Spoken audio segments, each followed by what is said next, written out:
Hello students, আমি Nitish sir জ্ঞানজ্যোতি coaching সেন্টারের পক্ষ থেকে তোমাদের প্রত্যেককে জানাই আরও একবার স্বাগত। তো স্টুডেন্টস, আজকে আমি তোমাদেরকে যে বিষয়টি নিয়ে আলোচনা করব সেটা হচ্ছে থার্ড সেমিস্টারের হিস্ট্রি।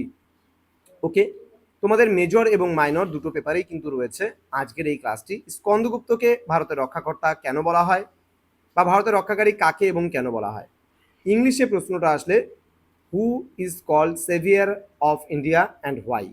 ঠিক আছে, তাহলে আমরা তো জেনেই গেলাম যে স্কন্দগুপ্তকে ভারতের রক্ষাকারী বা ভারতের রক্ষাকর্তা বলা হয়, এবং কেন বলা হয় সেই বিষয়টা আমরা ডিটেলসে জেনে নেব। ক্লাসটি শুরু করার পূর্বে তোমাদেরকে বলবো, যারা এখনো চ্যানেলটিকে সাবস্ক্রাইব করোনি তারা অবশ্যই চ্যানেলটিকে সাবস্ক্রাইব করো, পাশে থাকা বেল আইকন অল প্রেস করে রাখো, যাতে নেক্সট টাইম থেকে কোনো ভিডিও আপলোড করলে তার নোটিফিকেশন তুমি সবার আগে পেতে পারো।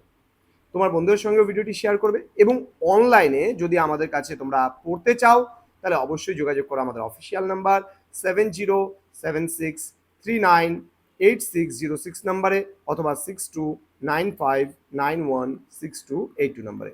তোমাদের টোটাল কোর্স ফি রয়েছে শুধুমাত্র 1199 টাকা। এই 1199 টাকার বিনিময়ে তোমরা মেজর, মাইনর, এমডিসি যা কিছু সাবজেক্ট আর কি তোমার থার্ড সেমিস্টারে রয়েছে সেটা পুরোটাই কিন্তু তুমি পেয়ে যাচ্ছ। তো দেরি কিসের, আজই যোগাযোগ করো। এবং তোমাদের যে নোটসগুলো দেওয়া হবে সেগুলো কিন্তু পিডিএফ আকারে ম্যাক্সিমাম নোটস দেওয়া হবে। 80 to 90% নোটস তোমাদের থাকে পিডিএফ আকারে, এবং এক দুটো নোটস, আমি আবারও বলছি, গোটা পিডিএফ এর মধ্যে হয়তো এক থেকে দুটো নোটস হয়তো হ্যান্ড রিটেন তোমরা পেতে পারো। ঠিক আছে, তো দেখা হচ্ছে চলো ক্লাসের সাথে। প্রথমত তোমাদের বলবো যে কেন, যে স্কন্দগুপ্তকে কেন ভারতের রক্ষাকর্তা বলা হয়। তার মানে তিনি নিশ্চয়ই এমন কিছু কাজ করেছিলেন যার জন্য তাকে ভারতের রক্ষাকর্তা বলা হয়। দেখো, সেই সময় চলছিল গুপ্ত যুগ।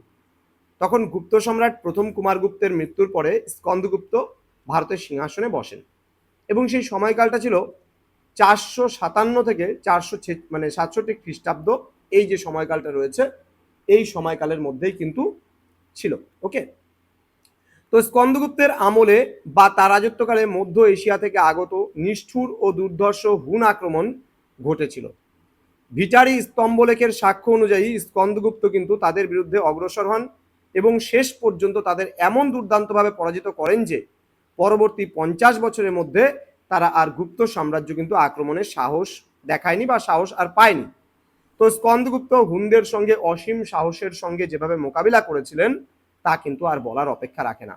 অর্থাৎ স্কন্দগুপ্ত আমাদের ভারতবর্ষে দুর্দশা হুনদের বিরুদ্ধে যেভাবে সাফল্যের সঙ্গে লড়াই করেছিল, এবং হুন জাতিকে মানে তাদের আক্রমণ আটকিয়ে ভারতবর্ষকে যেভাবে রক্ষা করেছিল, তাতে কিন্তু বলাই যায় যে স্কন্দগুপ্ত ভারতের রক্ষাকর্তা ছিলেন।